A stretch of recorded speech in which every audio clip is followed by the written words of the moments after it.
There we There we go. go. Well, welcome here, folks. My name is Peg. I'm Heather. And Heather and I are part of Gathering Groups, an organization that we founded 2 years ago, doing group work with plant medicine. And we have a 12-week protocol program that we've developed. We've run about 55 groups through the model. And we're really excited to start branching out and using it for different kind of segmented populations. And one that we're really excited to work with are couples.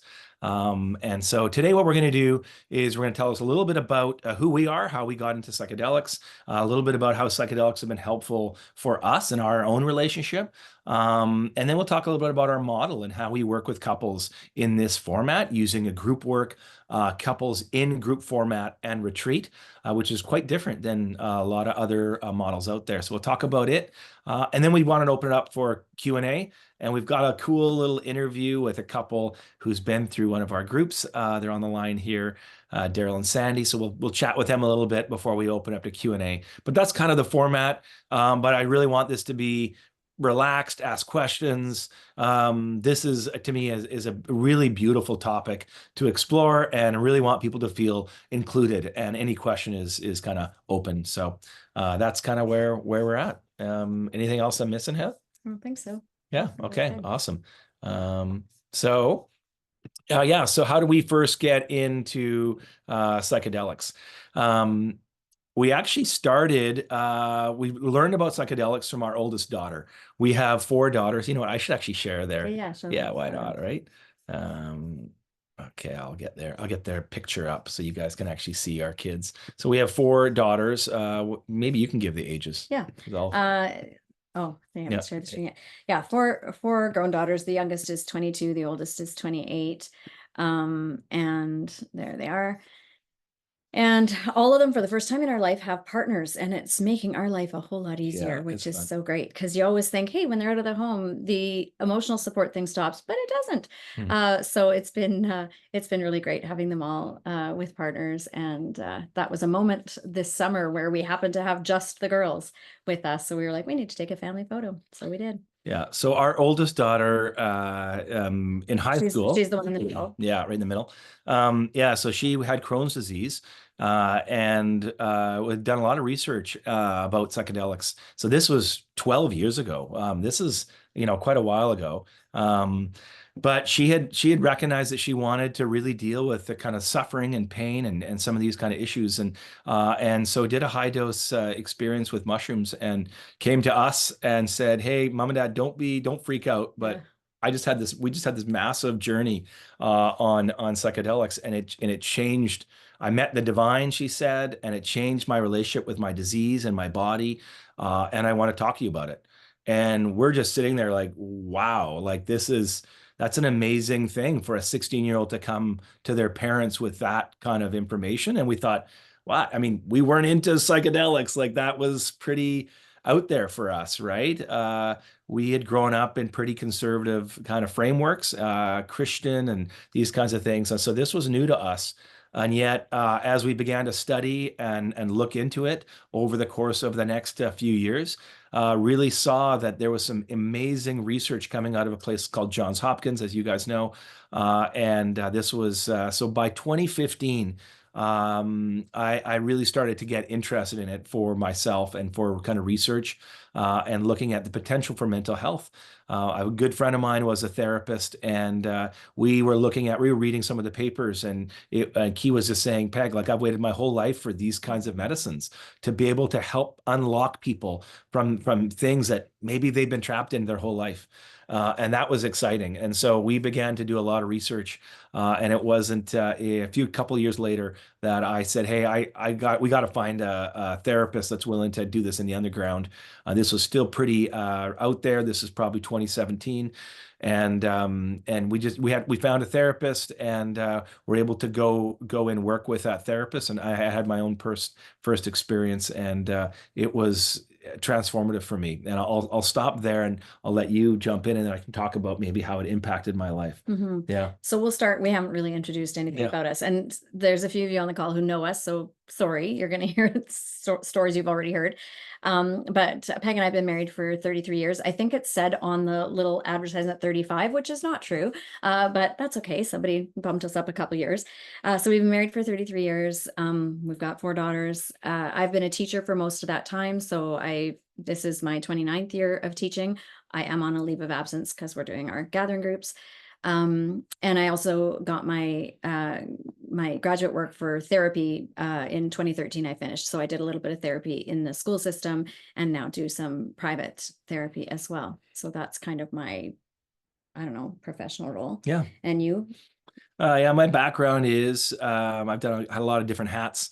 I was a minister, and that world became too small for me, and so I became a professor of world religions. And then that world I became too didn't. small. Yeah, the academy isn't really a good place for me. And then I got into storytelling, documentary filmmaking, and then started a nonprofit called Run for Water, which did women empowerment with water and education in East Africa for 15 years. So I worked in Ethiopia primarily. And we were just really working hard to decolonize aid and development in Africa. And I learned so much about community building over those 15 years. I'd come home from these experiences in Africa, working in these small communities. They wouldn't have water or education, but what they had was they had the ability to connect. They knew how to come around a fire. They knew how to be in circle, and they knew how to be honest and open and have fun together and party and play and do ceremony. And I'm like, we're missing that in our world. Like, we've got all the gadgets and all the stuff. We don't have connection. We are isolated individuals, and we're deeply traumatized, and we're wondering, how come we're not healing? Why is our anxiety getting worse? Why are half of our population on antidepressants? Like, where did this happen, right? And it's like we've lost connection and community. And that's really, it was the big heartbeat for me. So when I kind of encountered psychedelics, it kind of pulled a whole bunch of threads together, kind of a spiritual searching for a connection to something larger than myself, the deep sense of community and the longing to bring people together into healthy communities, and the ability to do these kind of altered state kind of journeys that can really unhook us. So it was a really cool kind of learning for me. Yeah. So we'll go into a little bit of sort of our couple's journey with psychedelics. And for us, it didn't start with psychedelics, really. It started with cannabis. And I know that's not really a psychedelic, but it is a mood altering drug for sure. And it has been something that's been really useful for us as a couple. So that, I don't know when that journey began for us, probably 10 years ago-ish, maybe 12 years ago, something like that. And we found that using cannabis together was so connective, that we would have these great conversations where our full focus was just on each other, and it elevated to something different than just coming home from work, checking in, how was your day, watch a few shows and go to bed.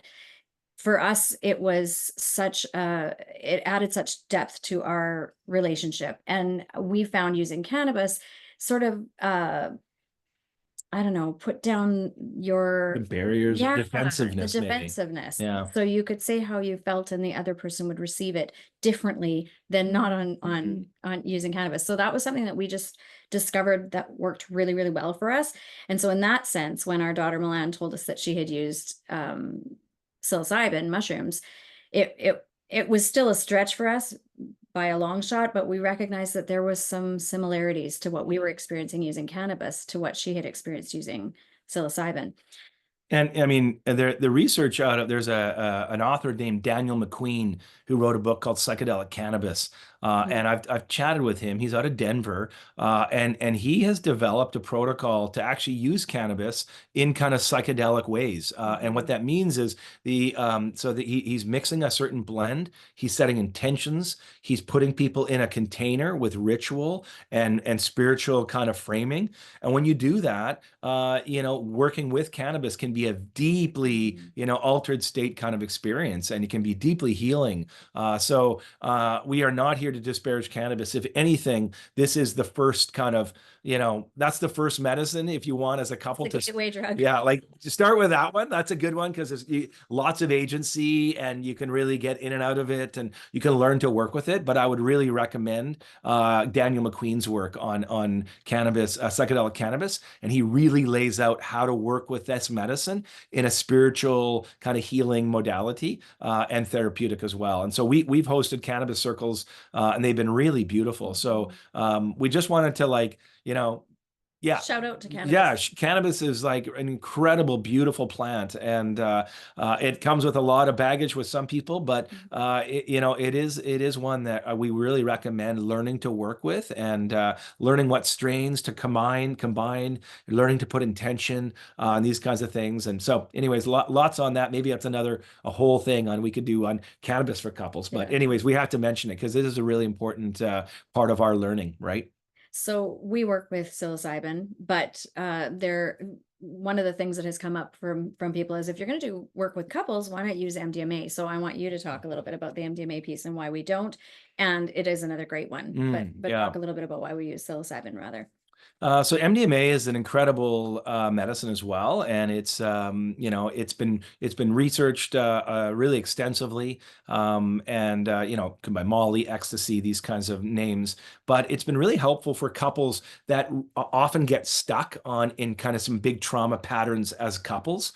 So maybe they had some injury that they are stuck in. Maybe it was an affair, or there's some kind of maybe there was a death of a child, and the couple has grieved very differently. They just can't find each other. MDMA therapeutically with a therapist can be really helpful because MDMA brings the defenses down and it really, lowers these fear circuits in our brain and allows us to really go inside and really look at our kind of parts, like these little hurt parts inside that often, our partners have learned patterns of poking. And so all those defenses can go down and you can work with a therapist on MDMA and really open up. And it's a beautiful medicine. And so it's been used a lot for couples therapy and even retreats. We might open up and dive more into MDMA use in the future. But right now we're working with psilocybin and we really like what it does. It's a bit more, it has a bit more horsepower, if you will. Like MDMA has got lots, but MDMA is an internal journey. Psilocybin is connective. It's connective. It has MDMA has good serotonin and oxytocin producing stuff too. But I don't know. We're talking about how we use our model. And so for us, we really believe in group work. That's like where you're going to hear us at Gathering. We're going to really trumpet that as one of the most profound healing modalities is getting people in a circle where you can feel seen and heard by others. And when you do that, you begin to transform in powerful ways, in ways that doesn't always happen in a therapeutic relationship. And then therapeutic, again, Heather's a therapist, my best friend's there, lots of great therapists out there. But just working in group with a kind of a model that we use is a very different strategy for how to work with other nervous systems and feel seen. And we think psilocybin works so well in that container. So that's kind of why we have really used psilocybin, is because we're using it in conjunction with 8 weeks of group work that prepares couples for the retreat. Then you come to a 2-night retreat where you have a big journey individually, and then you have 4 weeks online to integrate. And it's in that process that psilocybin can really, shift deep patterns, can help people let go of pain, and not just therapeutically for the couple, but individually as well. So it can work on multiple levels. And we love that ability of psilocybin to do that when it's in a really safe container. So that's kind of why we have kind of gone for psilocybin. Why don't I do this first? Yeah, and then I can talk about how it impacted us. Yeah, sure. So we'll just do a little dip into sort of personally for us so our first journeys were solo with a therapist. So both of us had the same therapist. Peg had his journey, and a few months later I had mine. And I guess, well, maybe it's easier for us to talk about yours first. I'll talk about yours, how it affected me. Okay. So he had his first journey, and I was so scared. I was so scared it would change who he was. Mm. I was scared it would change our marriage in ways I didn't want it to. And we had a good marriage. Like I liked what we had. So I was very fearful that this would be too dramatic of a change for me. And what did happen was fascinating because he was like, I'm not going to do it if you're not on board. So we need to figure this out. And so we talked about it a lot. And the thing I think for me that was the most terrifying was I knew very little about it. Aside from what Milan, our daughter, had told us, I didn't know much more about it. And so Peg was the one doing all the research. He was the one that was really curious about it. I wasn't very curious about it. But when he was talking about it, one of the things that he had said was, um, that it helps you to really see and know yourself. And then you can show who you are to your partner or whatever. And my big fear was that he would die. And he assured me he wouldn't die. We looked at all the data. So I was like, okay, he's not going to die. This is so early, like right, which plays into exactly what I needed from my first trip. But in any case, he had his first journey. And what happened was so stunning. I looked back at my journals when I had journaled about our marriage prior to. My biggest complaint, if I was looking back to see the themes of the things that I would write about, and I only really journaled when I was mad. So if I was mad, so your journal is just full of like he did this again. Right. Wow. And I know. But the things that came out of it in my journal were things like, I feel like he's not valuing my voice, or I feel like he's not really listening to me. And those were the things that came up periodically, when we'd get into an argument. Those were the things that looking back at my journal, I was like, oh, there's a pattern there. And after his trip, that just flipped on its head.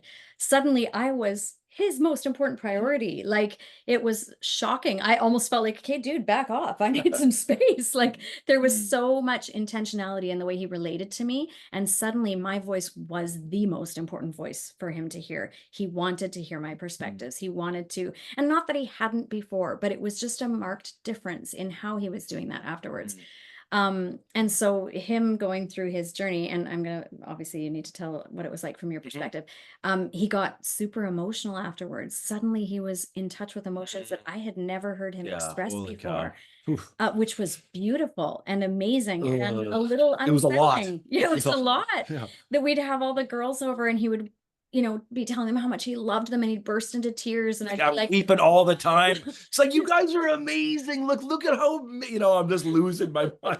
They're like, yeah, Dad, you're crying again. I get it. You love us. You're awesome. Okay. And it was simultaneously great. And I was like, we're going to need to find some balance here, which is exactly what happened. So I want you to tell sort of that process for you. Yeah. And maybe in particular with your ADHD. Yeah, I think that was an interesting shock. I didn't know that going in, that psilocybin actually has some really powerful ways of working with an ADHD brain. And I'll show an image in a second, but I'll just tell you kind of what happened inside, what the experience was like for me. And usually when I talk about it, I'll have to take a little breath because it was such a strange experience for me. But when the medicine kicked in, probably maybe within an hour, there was a stillness in my mind that I had never experienced in my life. I just have to say it like that. Like it was calm. I felt like people are always talking and yelling at me, and they're sometimes excited. Like there's lots of things going on in me, but it's so chaotic that I have to kind of really work hard to like focus on this and do this. And in my psilocybin trip, it was just like, it was clear. There was a clarity and a peace, and I could feel it. I was still me. I was still aware, but I had some choice. It wasn't just like I was just being moved by thought or whatever was happening to me. I felt like I could be in charge. And as the psilocybin left, and I kind of the next day and the next day, that what I discovered, there's this Viktor Frankl quote that to me just summarizes kind of what the experience was like. And I'll read it. It's a famous quote, but this is what it felt like. Viktor Frankl was a Jewish Holocaust survivor, and has written some incredible books. He was a psychiatrist, and the book that this came from, he's talking about how do people survive a concentration camp? Like, you're under the most horrific circumstances. How not just survive, but how do you find joy in that, right? And so this is what he said. He said, between stimulus and response, there is a space. And in that space is the power to choose our response. And in our response lies our growth and our freedom. And so, I mean, I felt that. I felt a space between something that would happen, someone would say whatever, and a gap, and then a choice, an opportunity to respond, think. And that was a really powerful experience for me. And I had to nurture it, and it wasn't like, oh, now that's perfect. That window, that neuroplastic window, this is a little baby. That neuroplastic window for my brain began to kind of close after a number of weeks. But I began to find tools that I could work with my ADHD now. And now I knew that it was possible to get to these places of quiet and calm. And I could find tools that I could get back to it. But I didn't have a North Star before because I'd never felt that. So now I could feel it. Oh, I know how to get back to here now. And that was like, it'll still to this day is the most transformative part of my own experience of me. Yeah. And for me, in my first journey, so he had had his, and I didn't expect actually to be having a journey at all until he had his, and watching what changed in him and changed with us is what convinced me to have a journey myself. And so when I had mine, the intentions that I had set out were that I'd lived for a long time with so many fears and anxieties. Fears of my children dying, fears of Peg dying, fears of me dying. So those were the big ones. Lack of confidence in the classroom as a teacher, feeling like, I'd be great in front of the kids, but as soon as an adult entered the room, suddenly I was awkward and I couldn't get my words out right. And I just felt like, yeah, I wasn't myself. I couldn't stay in true self when there was another adult in the room that could potentially judge me or was seeing me teaching. And so those were kind of my main two things. And what I got out of my journey was so transformative. It was incredible. So that I got kind of mantras in my journey, and one of them was, there's nothing to fear. And it wasn't just words. It was like this embodied new belief, like this new knowing, I don't have to be afraid. And it was really kind of almost comical. I'm terrified of spiders, so I didn't. Numerous people said to me, "Aren't you going to write spiders on there as your, intentions to get over your fear of spiders?" And I was like, "Hell no, I'm not putting that on there because then I'm going to see a spider, and I don't want to deal with that." So I intentionally left spiders off the menu. And then, in fact, in my journey, spiders became kind of the little catalyst to show me there's nothing to fear. And they made little entrances a couple of times, and I was like, "Ooh, what's going to happen?" And then at the very end, in my visual field, there was this big spider right in front of me, and I had no fear. And I reached out and thought I was petting the back of this large spider, and then I picked it up and put it on my arm and let it walk on my arm, and had this interest and curiosity. And I love that that happened, because the night after my journey, we're sitting on the couch and I'm telling Peg all about my story. And as we're talking, he goes, and just the way he leaned in and looked at me, I'm like, "There's a spider behind me, isn't there?" And he said, "There is. There's a spider on the lamp." And I got up, got around to the back of the couch, and looked at this spider, got right up close to about a foot away, and paid attention to my feelings. And what I was feeling was interest and curiosity. And those two things, so my journey was in 20, I don't know, 19 or 18. And that has been sustained. So I'm not afraid of spiders anymore. I'm not afraid of death anymore. I'm not afraid of my family members dying anymore. And as you can imagine, what happened in our relationship as a result of these things was that Peg doesn't have to take care of my heightened emotions when I'm fearful or worried or anxious. His ADHD is so much more under control. He's found strategies for dealing with that himself that don't require assistance from me in the same way. And both of us have felt more seen, more heard, more connected from our experiences. Yeah, I think that's like, and I just want to comment on that spider story, because it's really, it's archetypal in the sense of like, it's just that idea of fear of spiders or fear of snakes. I mean, these are deep, kind of long generational kind of things. And we come by them honestly, right? I mean, just in order to survive. However, what I thought was so cool was that the only faster circuit in our brain is curiosity. So fear is there to keep us alive, and it's the fastest circuit. It can bypass rational thought and like, oh, I wonder what we're gonna do for dinner tonight. We don't have time for that. Like fear will just take over and keep you safe. Exactly. The only circuit that is actually faster in our brains is curiosity. And so I mean, this is what's so powerful about psilocybin, is that psilocybin, and we're going to get into how it works. And I think this is a perfect kind of way to jump off on this. If I can, well, I'm going to stop sharing that. Because I'm going to show you a screen there. This one, that's the one I want. And so this is an image that we're going to just put it up on the screen. This is an image done by Robin Cartwright Harris, who is a neuro researcher. And he put, this is on the left is a brain at rest. This is kind of a normal synaptic firing of how our brain works. And we have patterns of thought. But when the brain is on psilocybin and you go into an fMNR machine, which what a horrific test. You're going to do mushrooms, then we're going to stick you in a machine that goes all around your head.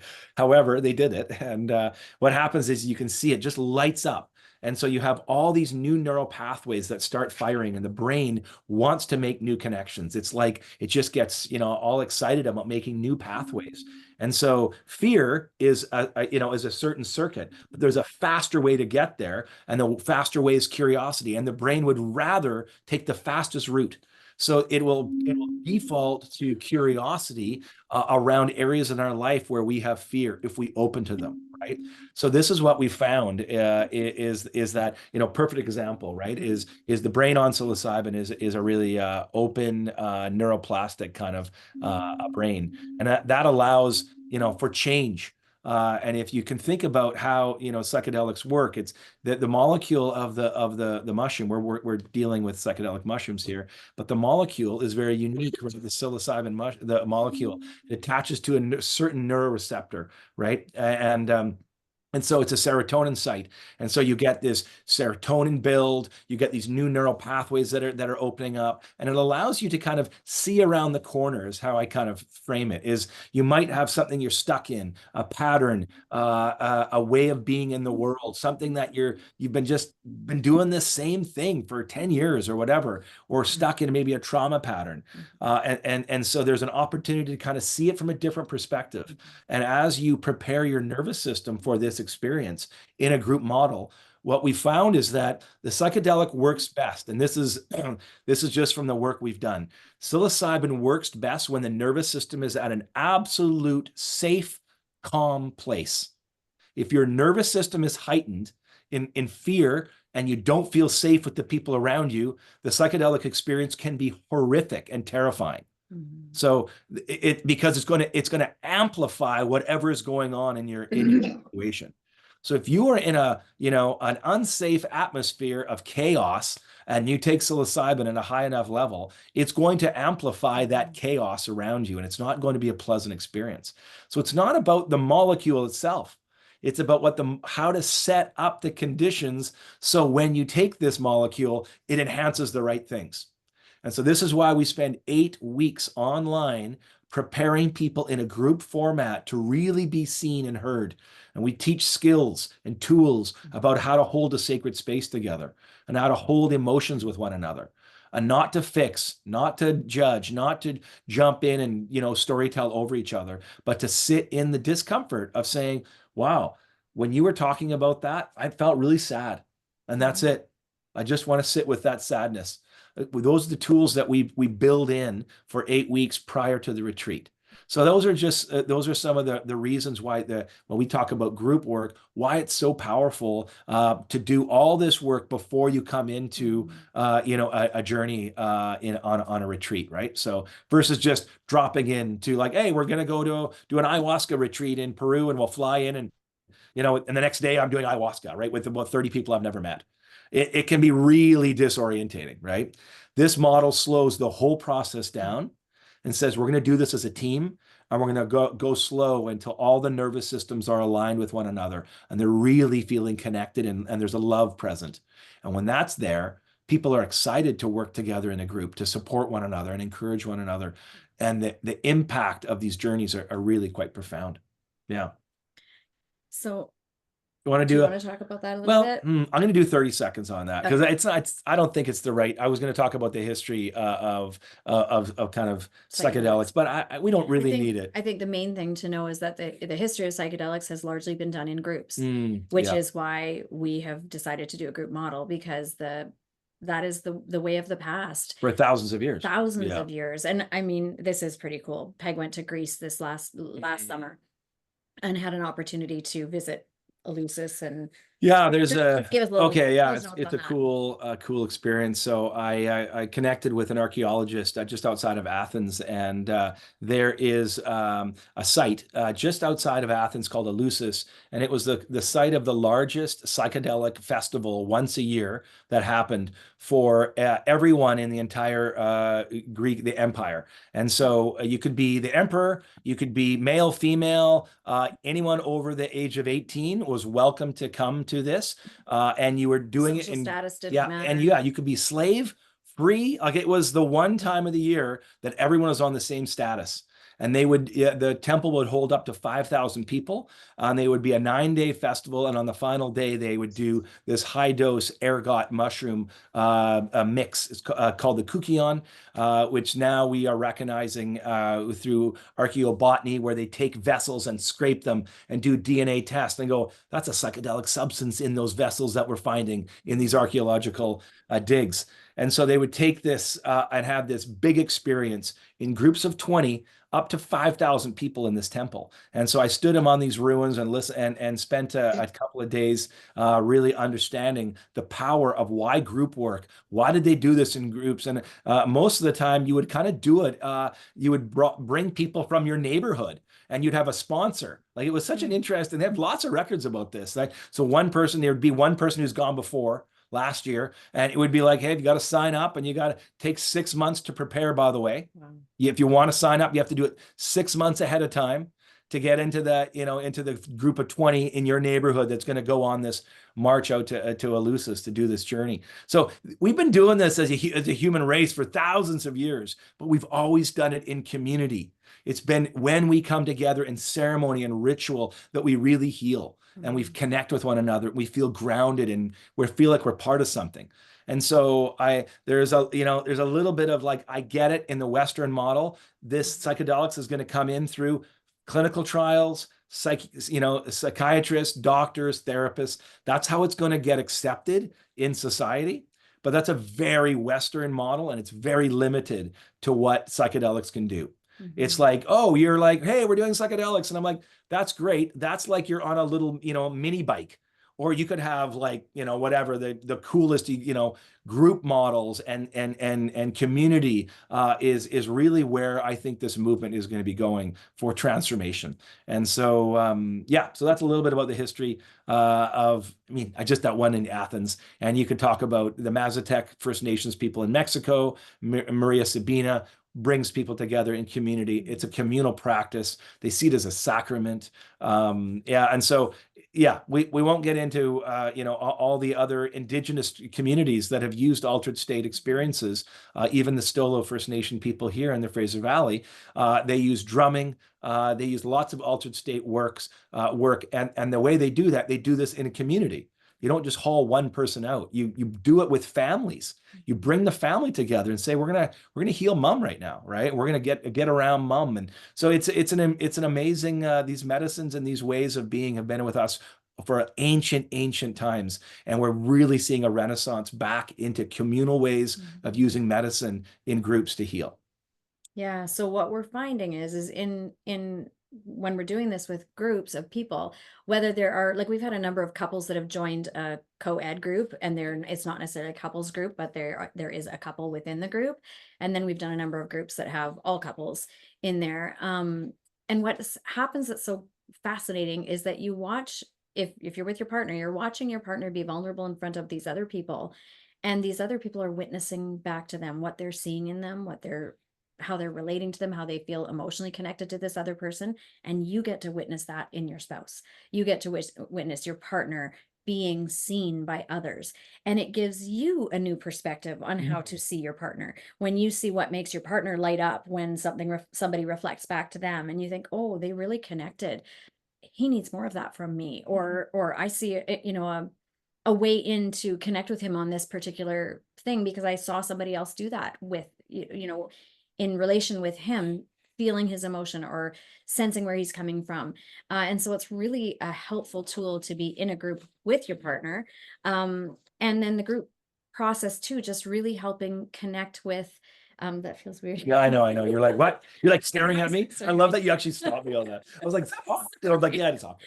But also like, yeah, truly being seen by other people creates this safety net that it's not just your therapist. So if I go see my therapist once every other week or once every week, and I've got their full attention, it's great. But if I'm in a group and part of a group process, now I've got 7 or 8 other people that I go, oh, I have a real connection with her, or I have a real connection with him, or whatever. And you can I don't know, get a little more insight and a little more wisdom into who you are by getting these reflections from these other people in the group, not just a one-on-one situation with a therapist. So that's been really, really useful in the group model.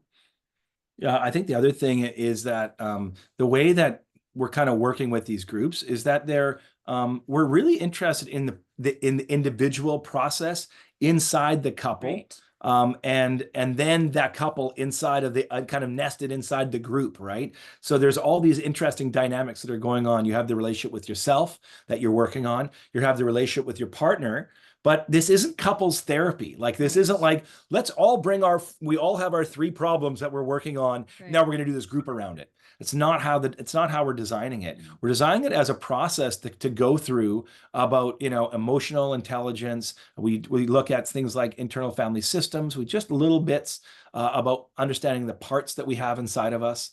Then, we talk about things like Tara Brock's work on radical acceptance and self-compassion, that as a couple, I can only give the compassion to my partner as much as I'm willing to give it to myself, right? Mhm. So we have to start inside to say, can I bring compassion into those parts that I find hard for me to deal with, the parts that I'm embarrassed of, the parts that get me into trouble? Can I bring compassion to those little parts of Peg?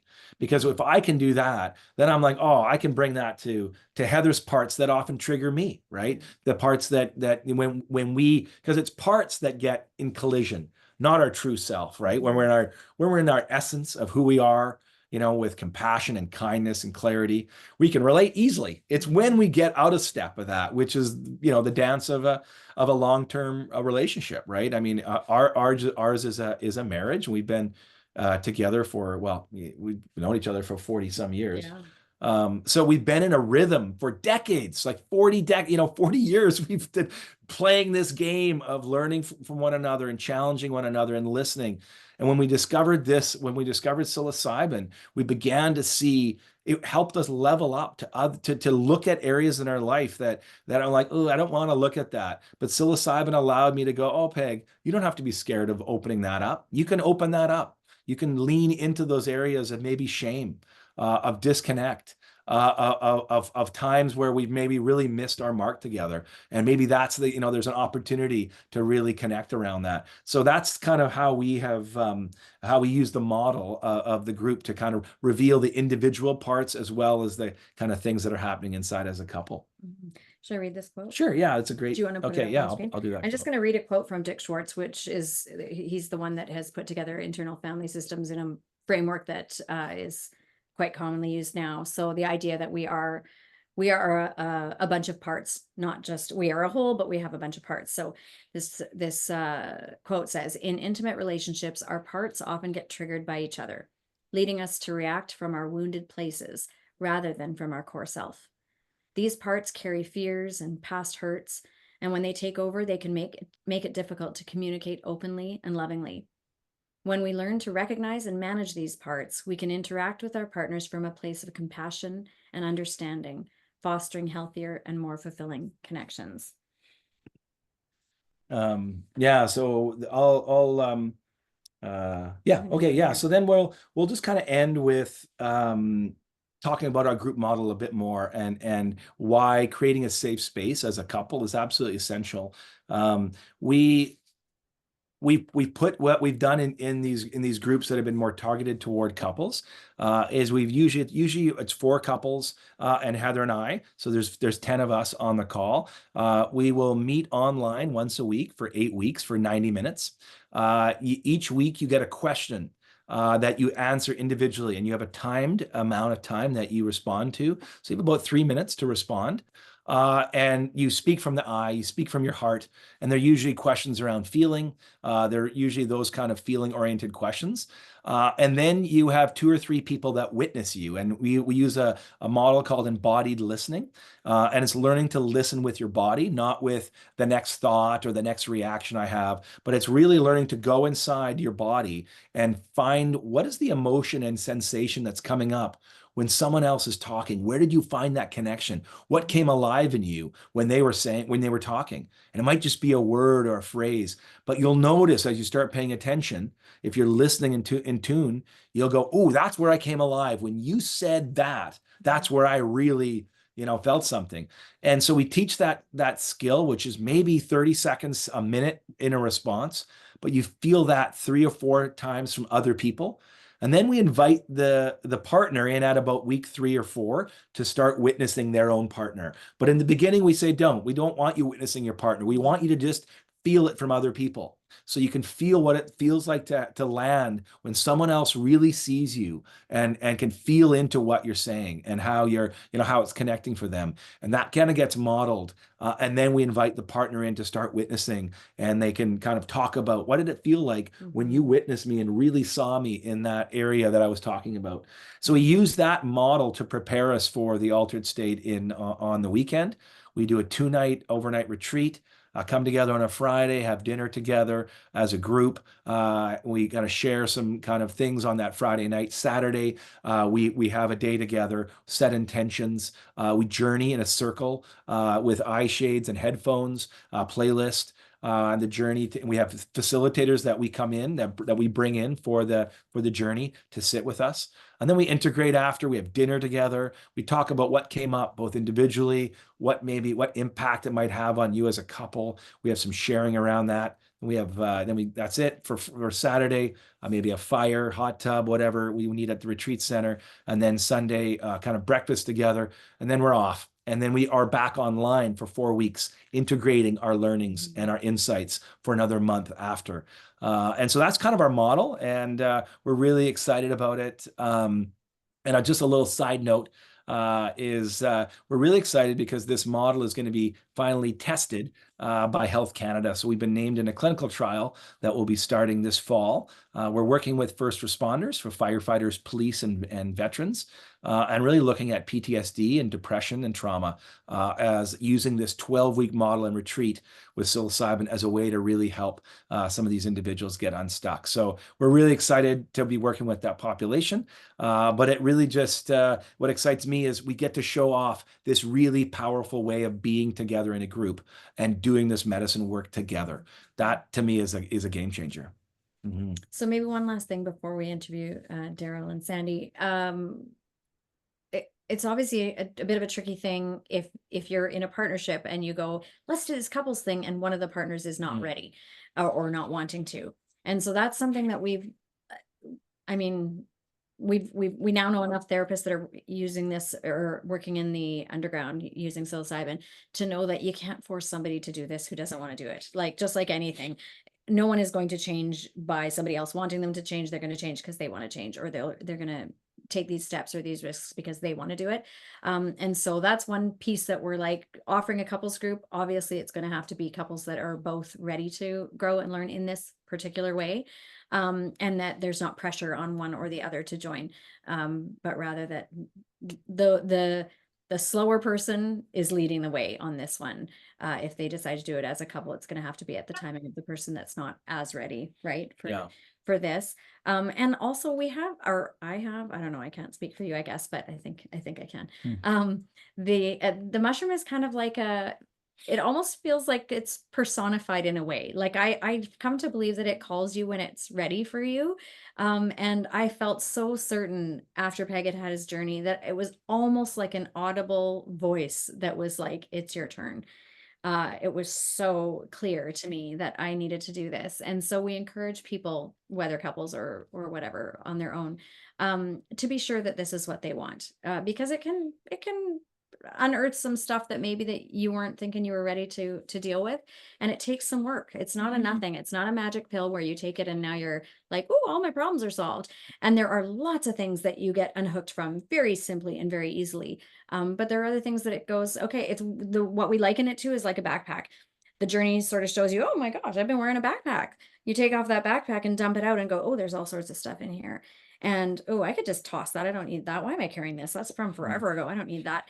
And then you take a few things out and you're like, oh yeah, that's going to take a little bit of work to figure this one out, or maybe that's got to stay in the backpack for a little while. So it is an unpacking of things, and it's so great to be able to do it in conjunction with a partner so that you can work through those things together. We feel supported by one another, Right. Right. Yeah.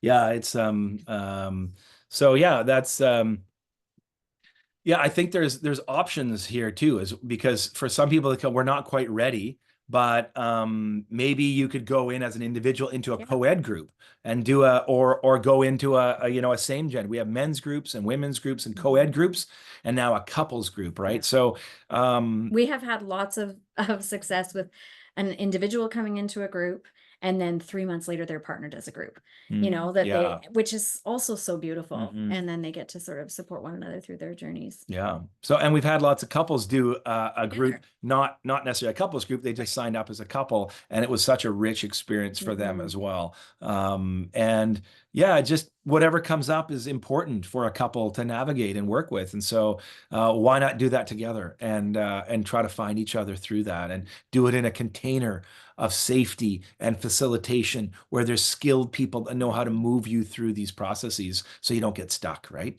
So and then we have our gathering groups. We have ongoing alumni groups.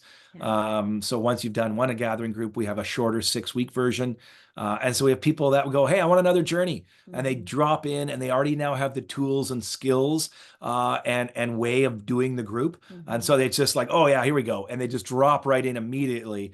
And it's this magic container that gets created with strangers who already have these tools of co-regulation, of vulnerability, of safety. And so it's really fun to do these kind of groups with alumni too. So we had asked some friends of ours, Daryl and Sandy Thiessen, who have been in one of our couples groups, and we just said, hey, would you mind coming on and letting us ask you a couple of questions? And so theirs was a unique group because it was couples/family. Yeah. So we'll let them tell us a little bit about that. Yeah. So Daryl, Sandy, thanks for coming on. And why don't we just start by what was your experience like going through a gathering group? We'll just kind of launch it like that, and either of you could start, Sandy or Daryl.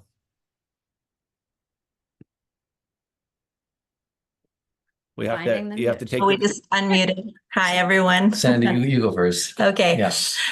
Man, when you said a magic container, I think that's the word that really describes the experience for me, is magic. The interesting thing about our group is that we were family. So this was my sister and her husband, and 2 of my cousins and their husbands and wives. And we knew each other really well, and we'd been talking about lots of things for many years, but we never talked like this. And I guess the first thing I would want to talk about with our gathering group experience is just how incredible the container was.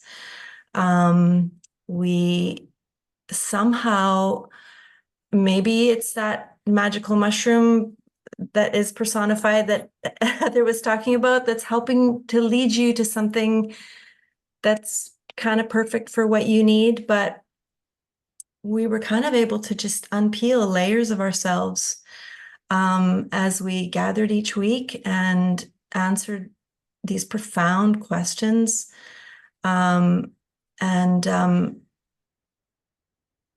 I got to know everybody in the group like I'd never known them before, and myself as well. So, to do that with someone you've known for 33 years, like to do that with Daryl was just an amazing experience to hear things that I'd never heard him say before.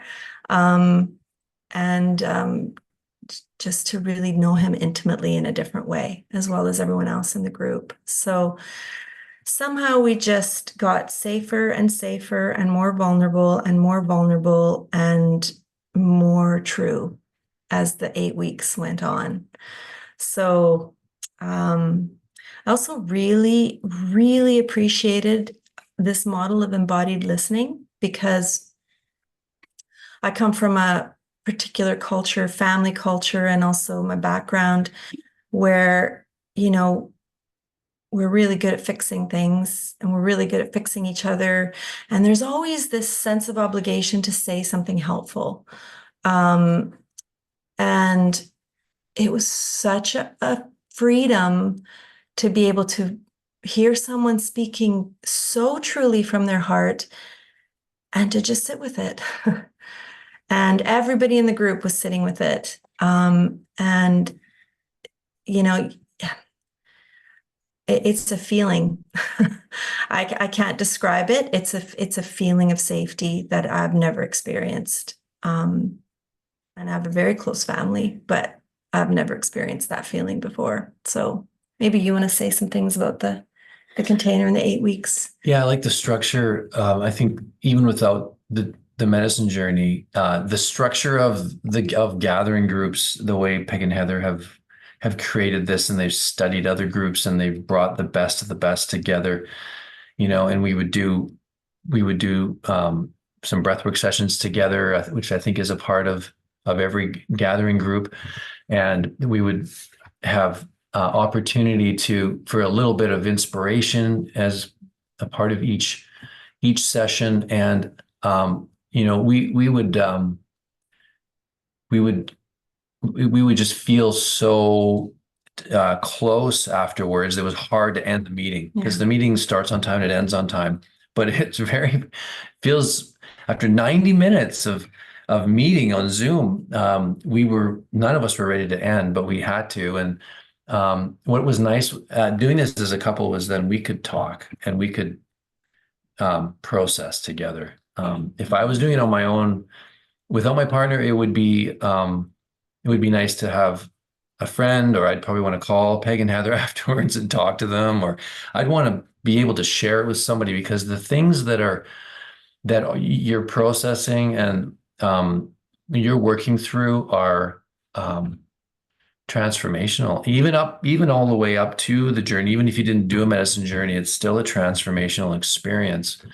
But then to do the journey together, and be able to integrate that in the coming weeks and the coming months as a couple is special if you're prepared, if you're both prepared for that. And that might not be the case, and it could still be beautiful. Like with Peg and Heather, they did it at different times, and eventually they did come together to experience it together. But if you're both ready, it is a beautiful experience, and it's the biggest transformational, most important experience of my life. Yeah. Oh, is someone talking? No, it's okay. Yeah. Oh, yeah, there's someone. I think somebody's just listening. There we go. Yeah, I think I just. There, I think someone just was off mute there for a second. That was so beautiful, you yeah. guys. Oh my goodness. Why didn't we just let you talk the whole time? Yeah. One more thing. Yeah, please. Yeah, love it. Thinking about, I mean, you know, we won't go into our medicine journey because that's too much time, but it was very sacred for both of us, very sacred. And I was thinking about it today, and what I thought of is the way you look at each other when you at the birth of a child, and you look into each other's eyes and you're like, did we just do that? Did that just happen? Like, I'm just so glad I shared the experience with Daryl and was able to kind of hold hands and jump in together. And then and then have time afterwards to process everything as we were integrating. Like, I feel like what I received in my medicine journey, I will be learning and feeding off of and growing off of for the rest of my life. I really do. And, we just sat in the hot tub for hours, in the weeks after, and just looked in each other's eyes and it was just, yeah, I don't know what I would have done if I couldn't have had those conversations with someone afterwards. It would have been great, but it made the experience even more rich. And, we're still integrating together. And I'm also integrating some of Daryl's medicine journey into my life. He's integrating some of my medicine journey into his life. And so, yeah, that's what I wanted to say. Oh, man. Thank you so much. It's incredible. Yeah. I just want to respond. Like this is just kind of do a little gathering style here. Sandy, especially when you were talking about that moment of like looking to each other's eyes and like, did we just create this little baby? That kind of, where you're like, that's crazy, like where you're looking at each other. And I know that moment, with our children, and you're right, it has that kind of profundity to it. And it for people who haven't, it's hard to, to explain it, going, there's another level of depth that as couples we can move into in these deep partnerships, and we can find each other in deep ways. And I really believe that as humans, we're designed to work with these medicines.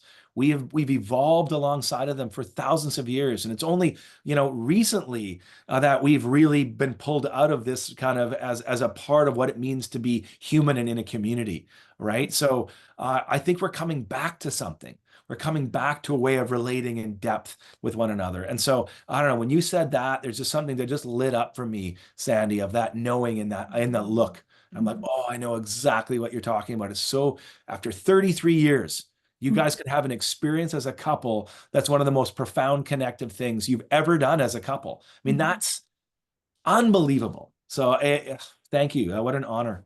Yeah. Awesome. Well, do we want to move Yeah. into Let's go into questions if some there are any? questions. Thank you both Thank you so much. And if you have questions for Daryl and Sandy, they'll be on as well. But we're going to just open it up now. If you want to jump off mute, or you can put a question in the chat. So you can either just voice it or put it in the chat room. Obviously, as you all know, not if you all know, you will be getting a recording of this as an email back. Whoa. Oh, sorry. There's someone else just. I'll just have to. Oh, sorry. Anyway, so you'll be getting a recording of this after. So if you do want, you can share it with friends or whatever. But our plan is to launch a group in September, and you'll get the details. That'll be emailed out to you. We're taking 4 couples, and there's a discount because you're doing it as a couple. So our gathering group, I think our price. I don't want to quote it and get it wrong, but Dana can be on there and make sure we get it right. But it's around our gathering price is around $3,200, but we're taking $500 off for couples that want to do this together. And this pays the retreat, it pays the therapists, pays our programming and all this kind of stuff. And so yeah, we're moving toward becoming a nonprofit, so that we can really start getting donations to lowering the cost of this kind of medicine work for people. We really want this to be accessible. This should not be only accessible for people who have $2,500. That doesn't feel right, and it's not ethical. And our dream with this clinical trial is to really get this kind of group model into the hands of therapists and MSP and insurance companies, that they can pay for this, so that people can be honored and trained as facilitators in this model, but that we can get coverage for people. And so that's what our dream is, but we're at the really early edge. And so, yeah. So questions yeah. that pop up. Yeah. So yeah, cost. I think it's around $2,500 a person. No, 35. $34.95 a person in the standard rate, and we're taking $500 off. Yeah. So reach out to us if finances are a challenge. Where we've got payment plans. We want to make this accessible for people. So if there's something that if this is something you really want to do, reach out to us, and we're going to see what we can do to help you get access to this. So yeah, who has a question that you want to? Yeah, go for it, Standy. Thanks. I just wanted to say we used our benefits. Yeah, you can. Right. Yeah. Yes, that's so good. Yeah. So So if good. you have And basically- benefits, we work with insurance companies, and we can because we work. Heather is an RCC therapist, and so this falls under the prep and integration fall under kind of counseling that's covered. So that's a really great point. Thanks for saying that. Yeah. Yeah. Other questions? Yeah. Yeah, and just jump off mute if you want and go for it if you have any questions. But if you don't, we can always keep talking. Yes. Oh, hi, Rachel. Go for it. Hi, guys. Here, I'm gonna, sorry, to get myself a little more situated here. Yeah, my question is, I guess what I'm wondering is qualitatively, what changes when it's couples versus just people? And I can hear the ability for each couple to like respond to one another in a more intimate way. Is that the thing that just sort of makes it different from sort of a group of individuals or, whatever in a similar process? I would jump back to what Daryl and Sandy were talking about, saying that you get off the call and you have somebody to talk to about it. Like, so even for Peg and I, when we're facilitating groups that aren't necessarily couples groups, and so we're not necessarily facilitating together. So I might facilitate with somebody else. I get off the call and I still want to debrief with him. Mm-hmm. So without divulging personal information, but you're like, oh, there's this really heavy thing. One of the people, is going through a cancer treatment or something. And oh, it was so hard to hear. And he, because of this shared language, is able to say, oh, maybe I feel that for you, and enter in a different way with me off the call. So I think, like, I guess for me, I would say if doing this as a couple isn't an option for you, go as a solo. Like it is so worth the journey on your own anyway. I think the added bonus of going with somebody that you know and love is that you're doing it together with somebody you know and love, and you have all sorts of things to be able to talk about with afterwards. So there is something magical about a group of people who are already connected, who are together deciding that they both want to grow, both individually and in their relationship. And so there is something really magical about that. But I mean, we sort of have this little saying at gathering: trust the group, or trust the container, trust the medicine, trust the process. And regardless of who gets thrown together in a group, somehow it always works. So one of the things we are noticing, though, and this is going to be an interesting thing over the next 5-10 years to look at research wise, is that when one goes through a kind of psychedelic experience, it often will kind of create a little bit of it can create a little bit of divide, because one person is really now about to grow. They really want to grow, right? And this is fertilizer for growth. Like, this is going to bring stuff up. It's good on shadow work. It's empowerment work, self-love. Like, these are the kind of things. So this is like fertilizer. And so what happens is one person will kind of go, and the other person is like, I'm in this dance we've been in as a couple. We've been doing this for 10 years. And now you want to change the dance steps? And that's hard sometimes as a couple, because you're reacting now to this person who is maybe going to say, hey, I want to own some stuff, but it means I'm not going to do this anymore, or I'm going to have a bit better boundaries, or that's hard sometimes for couples. So what we're learning is, and we're just starting on this, is we want to educate the families that people are going back into. We want to give them some learning to go, this individual that's going through this process, they're going to be changed. And here's how to support them in this process of change. Because if you don't kind of help them understand the change, it can sometimes be a real challenge. So by bringing couples together to do this work at the same time, in essence, they're kind of both growing at the same pace, even though they might be growing on different things.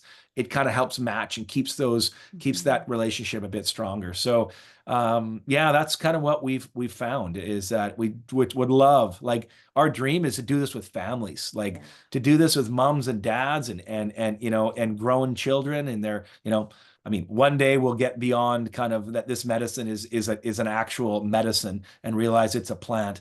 And eventually, I mean, I remember talking to Mark Hayden, who was at the time head of MAPS Canada, the research arm for psychedelics in Canada. And Dr. Mark Hayden, I was interviewing him a number of years ago, and I said, kind of one of my final questions, I said, Mark, what does good look like in 10 years? If this all gets approved and it's all great, like, what does good look like? And without missing a beat, he just said, I'll tell you what good looks like. It's moms going out with their daughters on a mother-daughter weekend and doing MDMA together. It's dads taking their sons out, 8 or 9 dads and 8 or 9 sons, and they go out into the woods and do a coming-of-age ceremony with psilocybin with their boys. Like, this is where we need to go as a culture. And I was just like, I was floored by that answer. I'm like, what, you're talking about kids? And he's like, yes. We need families to be connected. We've got these medicines that can help them feel connected to one another. Why aren't we using them? This is this is wrong that Canadians don't have access to these medicines. And I believe that too now. There's a justice piece that gets really worked up with me. I'm like, why are we making these medicines illegal? These are beautiful plants that we've evolved with, and we need them right now more than ever in our culture to connect us and heal us as a people. And so, yeah, that's, yeah. Anyway, so there's my little passion. So I don't know if that's an answer, Rachel, but that's, yeah. Yeah. So for those, Professor Silence, I just saw that about the 20% waiver. Why don't you reach out to us? Just send me an email. I'll put my email address in the chat. This is my personal, just peg@gatheringgroups.ca. You will get a follow-up email from us. If you have, you want to say, hey, can you help me with my insurance? Is there some discounts? We want to work with you. So please reach out to us if this interests you, and we want to make it happen for you. So, yeah, anyone else here ready to, Colleen, any questions you have that you want to answer? I just called you. You're like, oh yeah. Wow, I did actually have a question. So I've done work with plant medicines before. I'm wondering how this compares with ayahuasca, as I've taken mushrooms, but it was in my early 20s and I didn't use it intentionally at all. It was just recreationally. But I have used ayahuasca intentionally, so I'm wondering what the differences are that you see. Yeah, so I've never done ayahuasca. So I've worked with psilocybin lots, but I've never worked with ayahuasca. The thing about ayahuasca is that it has such a lineage to it, and so what I mean by that is it comes from a very particular place in Amazonian medicine with Shipibo shamans that are really working with that, and for me that's to me an important part of it, and to kind of remove that out of it feels, I don't know, it'd be hard to do that work maybe with couples in this way. Psilocybin mushrooms grow all over the planet. And so I would say there's no one group that has kind of like, we own psilocybin. It's like, no, psilocybin is on every continent, and we have history now on Germanic, Slavic, South American, indigenous, Russian, African. We have history now of all of these cultures using psilocybin. So there's no one culture that can kind of claim it as their own. So to me, that gives us lots of freedom to be able to say, okay, this seems to be a medicine that is not bound by lineage. We want to be informed by indigenous practices, which is really important to us. And we do bring indigenous teaching into this. We partner with some of the folks from Stolo and Shiam First Nation in the Valley here to bring teaching into our group model. But I think for us, psilocybin mushrooms are a really good fit for our culture. They're a little shorter. Ayahuasca is a very long experience. Psilocybin mushrooms, the way we do it in a tea, is around 4.5 hours. Something you can do over that. It's not purging. Ayahuasca, there's a lot of purging involved, which is all part of that. But psilocybin, it isn't. And so there's lots of differences here. We think for our context, at this bridge between therapeutic and communal use, we think psilocybin is a really good fit for our kind of for what the kind of work we're doing. So that's kind of what my response would be. There might be other people on the call here who have had more experience that can make a comment on that. But yeah, that's kind of why we use psilocybin mushrooms. Thank you. Yeah.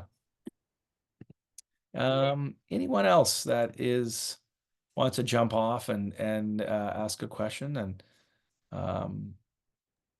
I'm going to put Dana on the. Oh yeah, you're just. Yeah, I was having the same thought. I was thinking, I have something just to add. Yeah, so Dana works with us, Gathering as one of our facilitators, and is an amazing space holder and incredible facilitator, and has done so much work building this movement over the last 5 years, particularly in the Vancouver space. So Dana, yeah, love to have you. Yeah, what was coming up for me is I was sitting here remembering back to having this beautiful opportunity to be able to facilitate the ceremony itself, to be a space holder. And it really brought to the forefront something that we haven't really talked about, which is just how much we honor safety and how important that is. So we do have a nurse practitioner on staff doing intakes. We know what to screen for. We do medical, mental health screening. And we have various other safety aspects we can talk about. But the one that was coming up for me is that on the day of the journey, we have one space holder or facilitator for every 2 people. So there's a lot of individualized attention and an opportunity, for whatever comes up can be handled because we just have enough people to do that at all times. Yeah. Thanks, Dana. And so that's lovely. Any oh yeah, go ahead, Daryl. About that, it was such a great comfort to me to have the facilitators there. It made my journey feel so safe because there were parts of it that were really hard, and they were scary because of what I was working through, and the mushroom was taking me places that I wasn't sure I was prepared to go. And so when someone would hold my feet, or a facilitator would whisper in my ear, "Hey, I'm right here. I'm just going to be holding your shoulders." Or "I'm just sitting here with you." Oh, it was such a comfort to know that, because the journey it takes some courage. And it's just nice to know that you have people anchoring you in that space while you're journeying. And that was incredible for me. Yeah. Thanks so much, Daryl. That is such an important experience to be able to feel safe when you're doing this. Is like, I cannot emphasize that enough. Even if you never do a gathering group, that's totally fine. No matter if you're going to do psychedelics, please just find safe places to do this with people that know what they're doing, that can really hold you, emotionally, and that the set and setting are right for what you're doing, right? So, and you can Google that lots, but and as you this is a beautiful medicine, because as you work with it, you begin to understand how it works with you, and so the next journey was going to be different. So I work with psilocybin, 2-3 times a year as a way to really renew and deepen my relationship, not just with the medicine, but myself, and for creativity, for insight, for healing. So yeah, those are, So yeah, thanks for that comment about safety and having really skilled facilitators in the room who know how to work with bodies. Like, one of the things that we have a couple of, Heather's a doula, and another one of our facilitators is a doula. And what we realized, because we work with lots of people and lots of facilitators, is facilitators that have been trained in working with bodies, that is an incredible skill. So working with a woman going into labor, that's a body going through a transformational process. And women who know how to help other women do that, because they know this is what you need to do. Here's how to connect with the pain. I mean, I'm just talking out of my ass right now as a man, but I watch these women in these spaces, and it's just like, I just get out of the way, because they know exactly how to work with bodies. And it's an incredible art and skill. And so we bring in those kinds of people into our teams, and they can really be helpful at moving trauma through a body, or helping you hold on to an experience without running away from it. So yeah.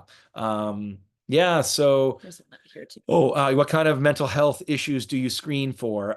Yeah, I think for our psilocybin, we're looking at, maybe a history of schizophrenia, maybe a history of a psychosis. And these aren't like no's. There's just really important things to learn, right? Because, we've had people with bipolar 2 come into our program, and they've disclosed that, and we work with their therapist and their psychiatrist, and we say, hey, are you willing to support this person as they work with this medicine? And as long as they're supported in a therapeutic relationship with some of these big kind of challenges, we want to invite as many people in as possible. And so there's not a lot of things that we screen out. It's more about getting prepared so our clinical team can know how to design and work with that person best, so they get the best result possible. But we don't want to, disrupt people that are in, that are prone to psychosis, and then use an altered state that maybe would get them kind of triggered into that. So we want to be careful with that kind of stuff. And then great question here from Annette here. What happens if the couples divide? Will you all counsel them to help them get in a healthy space and save the marriage or relationship? Well, I mean, there's a presupposition that this marriage has to be saved, that's the only kind of outcome. I think each marriage and each story is really unique, and we would work with the couple to say, what's best, what do each of you want?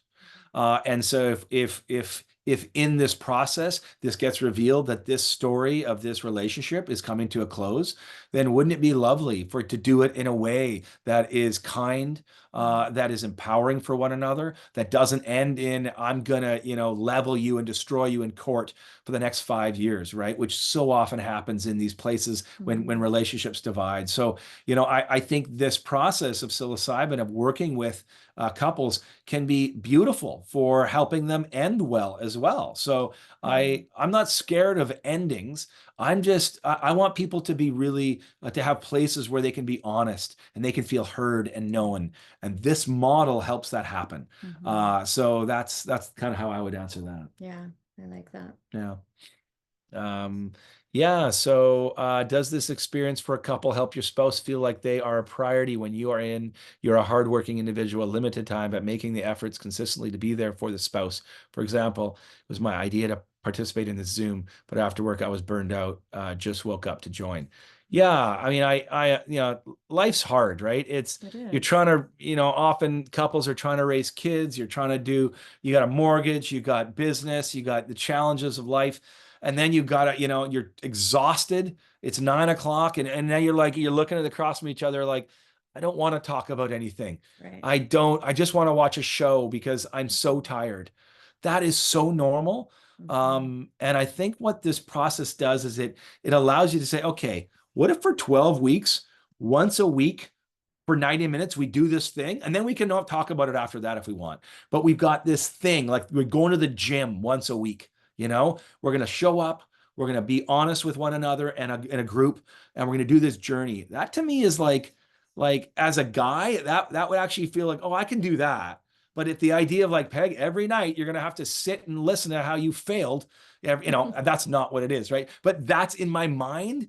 I sometimes think that's what counseling is. I got to go in and she's going to say, here's how you failed. And I'm going to sit there and, this is not that process. And so I really hope that if there are people watching or listening to this, and if you're looking at each other like, maybe this is something we should consider as a couple of exploring this. I would really want, you do some research and check this out, because I think this model has a lot of power to allow you to connect in new ways, to feel seen and heard by each other in new ways. So yeah, and notice how much we talk about the group process. and how little we talk about the medicine experience. The medicine is great, but it's the group process for us that is really the horsepower on this work. And the medicine just comes along as a really nice lift on that retreat. But we would do this group work without the medicine as which well. we We've have done. done. We've done had breath work. some that's just breath work at the retreat. And we've also had retreats where the majority are doing medicine, but a couple of people aren't. And a couple of times we've had somebody that used cannabis in place of psilocybin. And we've had a couple of times where people just used breath work instead of the medicine. And these people, every one of them also have said, oh my gosh, it was so transformational for me. And we're like, wow, even without the medicine. I mean, Daryl, you referred to that too, even without the medicine. Yeah. So, yeah. Well, thank you all so much. We'll stay on the line. And if anyone has questions or comments, we'll stay here and answer any questions. But I just want to say, thank you for coming out and spending some time with us tonight. If this is interesting to you, please reach out to us, email. You will get a follow-up email with the recording you can share and a little bit more description about when our group is starting in the fall and September here and when the retreat is and that kind of stuff. But we'd love to meet you. We'd love to have you join a gathering group, couples group. It would be really, really cool to be part of your journey as a couple. So thanks again. Again, good night. And if anyone wants to stay on, we'll be on for a few minutes. Good night, everybody. Yeah. Thanks, Daryl and Sandy, Yes, for thank being you. willing to be interviewed. And yeah, Thanks. thank you.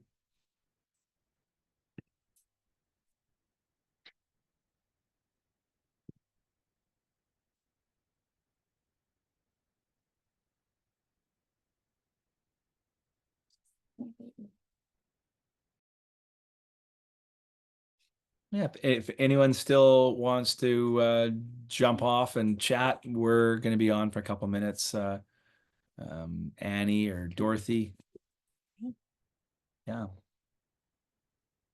We have a daughter named Annie, so blessings to you, Annie.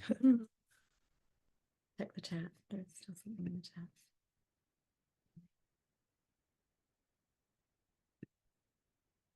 Okay, good night. Oh, little yawn. She heard good night and she yawned. Oh, Did you have a little yawn? It's nice, Crash. Oh.